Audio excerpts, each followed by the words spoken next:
gravel crunched underneath the tires of the rental car as it came to a stop in front of the old gate. The man got out, climbed across the rotted timbers, jammed his hands in his pocket, and began a leisurely stroll down the old road, whistling a tune. An old tune, one he didn't even know the name of, but his grandmother had taught him that tune. That summer, the most wonderful summer of his life. All his children and wife had heard the story 100 times, but he never tired telling of it. He'd always wanted to bring them to the farm, to this place, to show them all the things that he had seen as a young boy of 10 years old. Why, it was a magnificent 2-story house with a big, tall, white picket fence around it. Huge oak trees in the front yard. And the porch swing, big enough for half a dozen kids to sit in. On that swing, he'd sat with his grandfather and heard story after story. And the kitchen, where his grandmother had baked those pies and that bread, that big, huge cast-iron stove. The ceiling so tall that his grandfather could lift him over his head and could barely touch it. Why, there was the porch above the front entrance. In the attic where he had spent that summer, that they'd made into his room. He'd climb out the window onto that porch, and the soft sand below, take a flying leap. You can't imagine how he didn't break both legs, as high up and far away as it was. And oh, the pond out back. Well, a lake almost, really. He and a friend, Joey, built a raft. They were going to sail across that lake. And they almost made it, too, before it started coming apart. Now, they'd made it back to shore somehow. Oh, yeah. That had been a summer. It's the first time he'd been back. First time in person. He'd been there in his memory 1,000,000 times.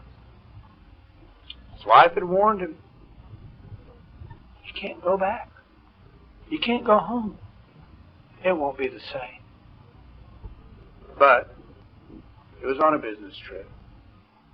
Had a day in between meetings. Wasn't but 100 miles away. So he rented a car and drove there. He could remember as he walked down the road what had happened, how he had ended up there. See, his mother had been widowed when he was but a young boy of 10. His father had been killed in an accident at work. Times were tough. She didn't work, had no skills.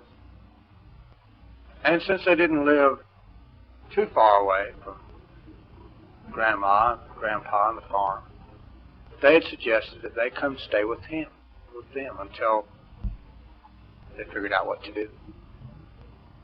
They moved in.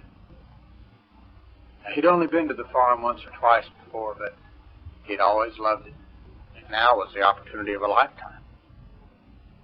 Well, as it turned out, barely a week after they had gotten there, his Aunt Betty had called, told his mother, come on out to California.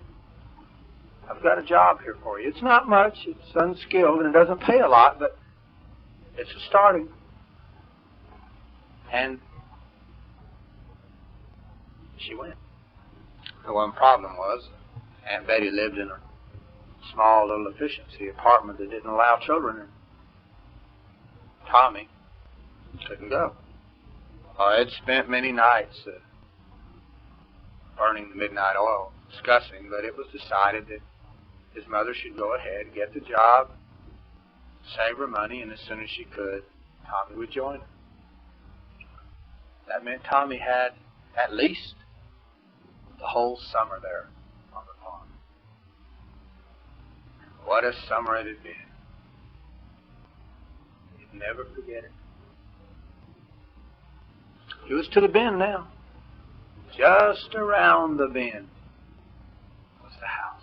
He stopped because he wanted to see it in his mind first. He remembered a big, huge front porch with a swing on it. Big enough for him and his grandmother and his grandfather all to sit and swing while his grandfather told wonderful stories. And there was the kitchen. Big, huge kitchen with a giant cast iron stove that, oh, his grandmother had cooked such wonderful pies and cakes on that thing. While the ceiling was so tall that his grandfather would hold him over his head and he could barely touch the ceiling. And the attic that they made into his room, big as the whole house. His own bed up there. And he'd climb out the window, get on the little top of the porch, and nobody was looking. He'd jump way down to the ground, land in the soft sand, and roll and laugh. It's a wonder, he told his own kids, how I never broke my legs. And then there was the pond, almost lake, out back.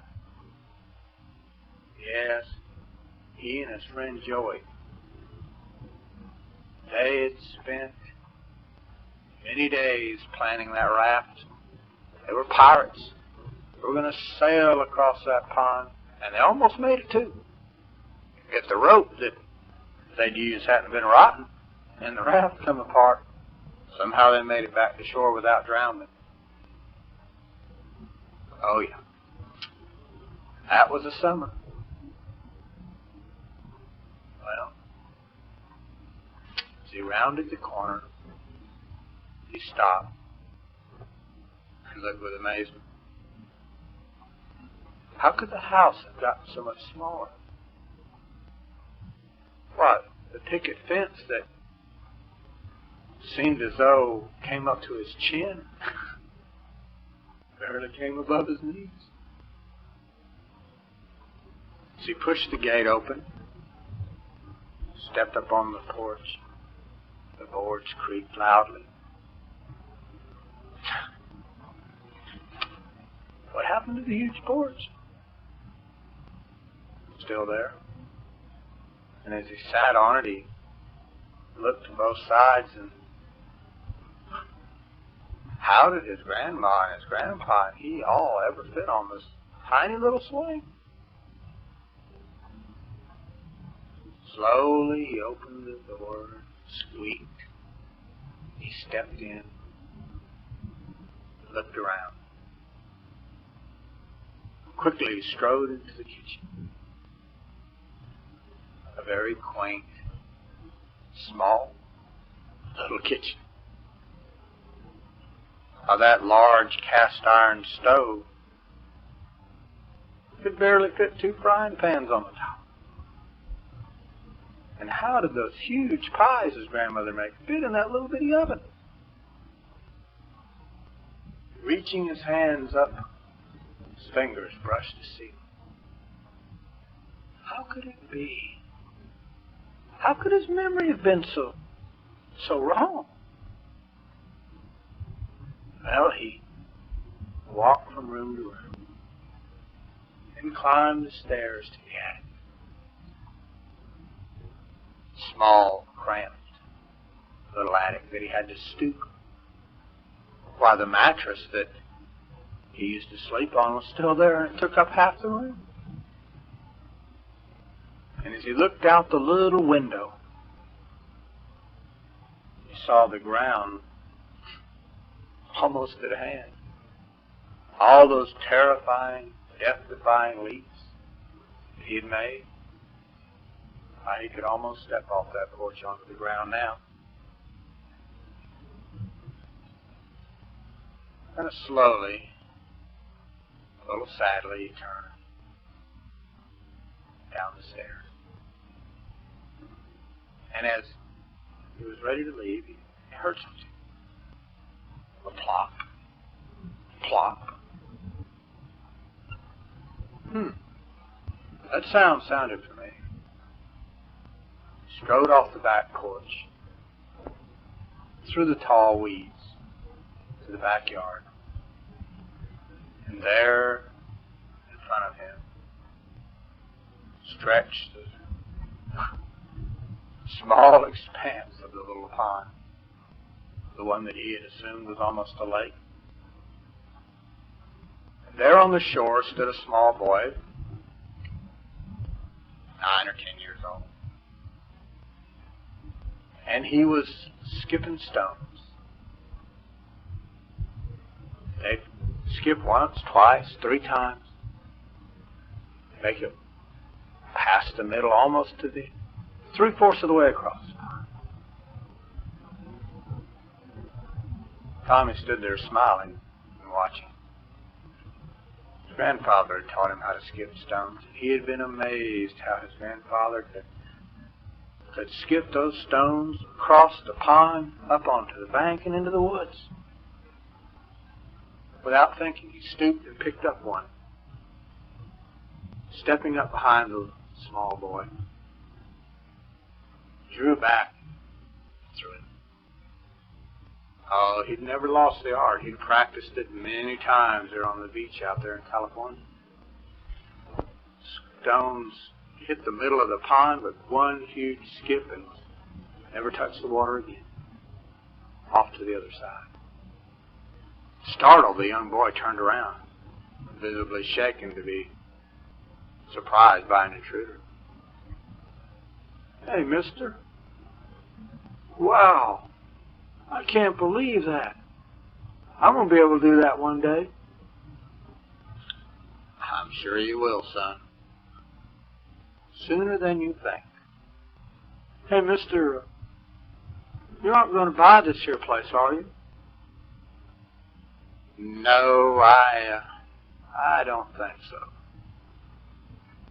Obviously relieved, the young boy loosened up a bit and smiled. "My name's Billy. I live down the road.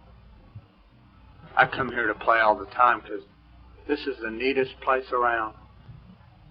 See this here pond? One day, I'm going to build me a raft. And Skippy, he's my best friend. Skippy and I, we're gonna float all the way across this pond. We're going to be pirates, you know. We're going to have a pirate flag and everything." "Yeah? I expect that would be a lot of fun. Check your rope, though. Make sure it's not rotten." "Oh, no, sir, because if that raft came apart in the middle of that pond, well, gosh, we might not even make it back to shore. No telling how deep that thing is." "Have you ever been in the house, mister? It is really neat. Well, gosh, there's a huge porch swing on the front. One day my daddy's going to get us a porch swing. And inside, in the kitchen, sometimes Skippy and me, we come over and we build a fire in that big old cast iron stove. And we heat up hot dogs and stuff on top of it. And you know, there's some stairway in the back. And it goes up into the attic. And there's a huge room up there. There's a mattress in there. And sometimes I go up there and I just lay there and I imagine how neat it would be to live in this house instead of the apartment we live in now. I ride my bike out here all the time.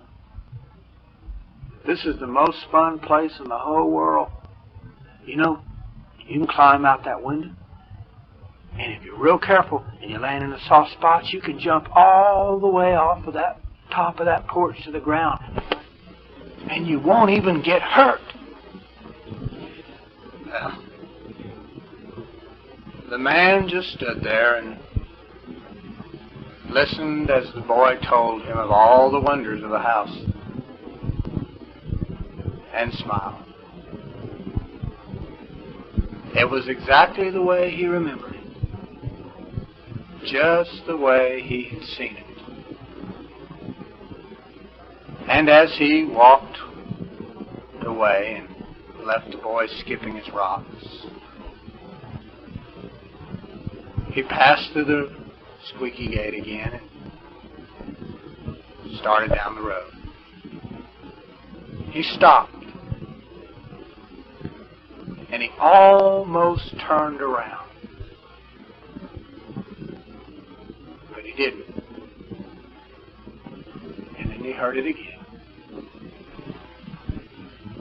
Plop, plop. And then a voice called out, "Hey, mister, I almost made it that time." Jammed his hands back in his pocket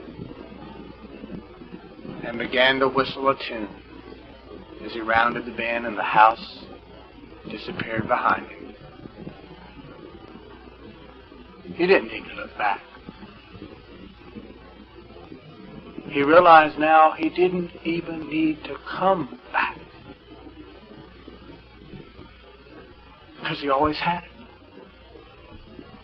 It was always there. Any time that he wanted, he could close his eyes and he could have that summer back.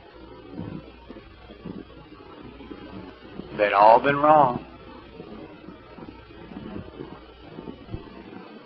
You can